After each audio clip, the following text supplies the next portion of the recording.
Las controversias científicas son esenciales en la construcción de conocimiento científico, porque impulsan el avance de la ciencia y muestran el conflicto como algo natural a la propia ciencia. Ponen de manifiesto lo que salió bien y lo que salió mal.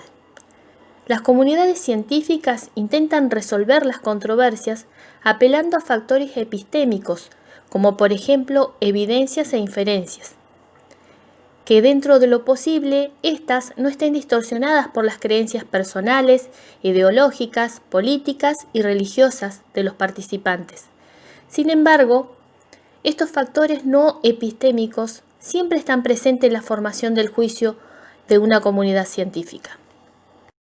Pasteur y Pouchat realizaron sus experimentos sobre la generación espontánea cuando estaba en auge la disputa acerca del darwinismo. La polémica sobre la generación espontánea se vio así ligada a la evolución inevitablemente. Hablar de Darwin o de la generación espontánea suponía referirse al mismo tiempo a biología, aspectos sociales, Dios y formas de gobierno. Quien gobernaba Francia en ese momento era el emperador Napoleón III, que gobernó entre los años 1852 y 1870. El debate de la generación espontánea iba más allá de la cuestión científica. Intereses políticos, religiosos y económicos se escondían detrás de la guerra Pasteur-Pouchat. Por otra parte, la Academia Francesa de Ciencias no podía distanciarse de los deseos del emperador, quien era un enemigo acérrimo del ateísmo y por lo tanto de la generación espontánea. Como indicó el paleontólogo británico Richard Owen, Pasteur tenía la ventaja de servir a las preferencias del gobierno y a las necesidades teológicas, y el pobre Pouchat intentando ir en contra del sistema con sus matraces presuntamente esterilizados. Pasteur era un conservador fiel al emperador, y él, al mismo tiempo, lo apreciaba mucho. Aunque Pouchat no era un materialista radical, sino un conservador moderado, la burguesía católica parisina despreciaba sus ideas espontaneístas por sus fuertes implicancias religiosas y políticas. En el siglo XIX, París era la segunda ciudad más grande de Europa después de Londres. Otras ciudades importantes eran Marsella, Lyon, Lille y Burdeos, que crecieron en esa época con la llegada de inmigrantes que venían del campo para trabajar en la industria de la seda y del acero. Otros trabajaban en la construcción, el comercio o el servicio doméstico. Las ciudades tenían barrios de clase alta y clase media, con casas elegantes, tiendas, restaurantes, teatros y parques. Por las calles se podían ver transitar los carruajes, también existían bares de copas, las calles estaban iluminadas con farolas a gas, estaban adoquinadas y las personas contaban con un suministro de agua que anteriormente tenían que extraer de pozos. Experimento de Pauquet. Sobre una cuba de mercurio introduzco con la boca hacia abajo un frasco lleno de agua destilada y hervida. La destapó, instiló un poco de oxígeno y de nitrógeno obtenidos por métodos químicos y luego una borra de heno extraída de otro frasco que mantuvo en una estufa durante 20 minutos. Después de algunos días, el agua estaba llena de microorganismos. Hoy sabemos que el agua de heno contiene gérmenes que no mueren a 100 grados centígrados y que se desarrollan ante la entrada de una pequeña cantidad de oxígeno. Pasteur usó caldos de cultivos depositados en matraces que posteriormente selló y calentó para eliminar microorganismos que contenía el caldo. Al pasar los días se dio cuenta que ese cultivo seguía sin microorganismos y que estos solo aparecían después de que se abrieran los matraces. De esta manera se dio cuenta que los matraces se contaminaban debido al aire que entraba en ellos y no a una fuerza vital. Pero los espontaneístas decían que el aire contenía la fuerza vital, no entraba en los matraces y por lo tanto no se generaba vida de ningún tipo. Entonces realizó otro experimento pero con un matraz con cuello de cisne que permitía la entrada de oxígeno. Mientras que sus cuellos alargados y curvados atrapaban partículas y evitaban la contaminación, Pasteur mostró que si se hervía el líquido y si se dejaba intacto el cuello del frasco, no aparecerían microorganismos al menos que éste se rompiera.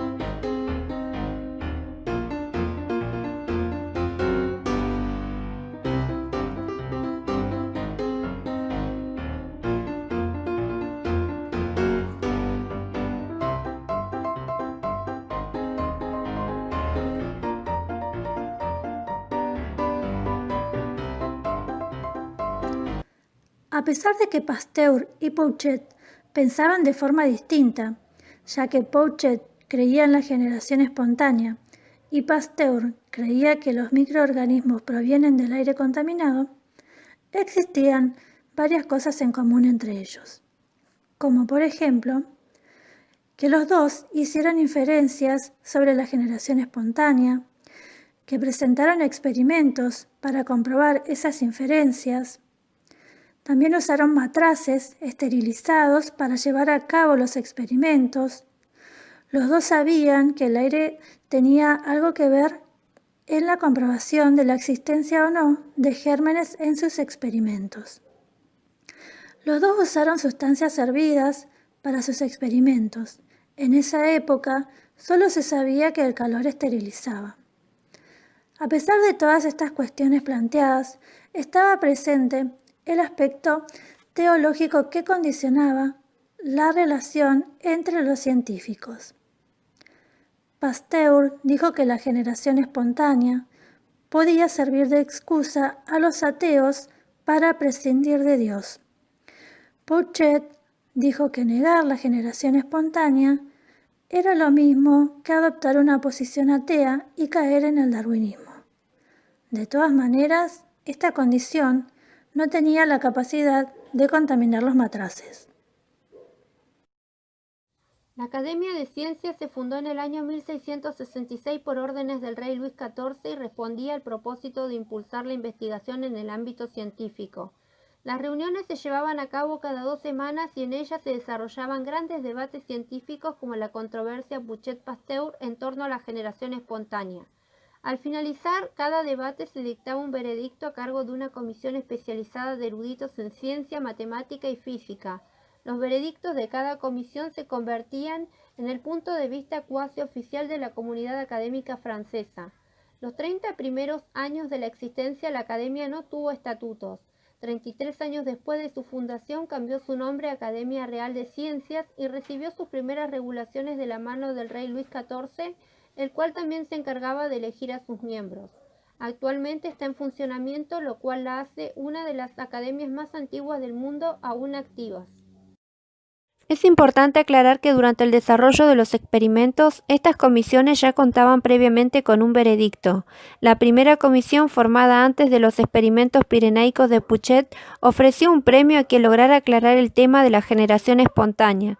Sin embargo, ningún miembro de la comisión simpatizaba con las ideas de Pouchet y algunos miembros anunciaron sus resultados incluso antes de ver los materiales que debían juzgar. Al notar estas conductas, Pouchet decidió retirarse de la competencia, dejando que Pasteur recibiese sin oposición el premio.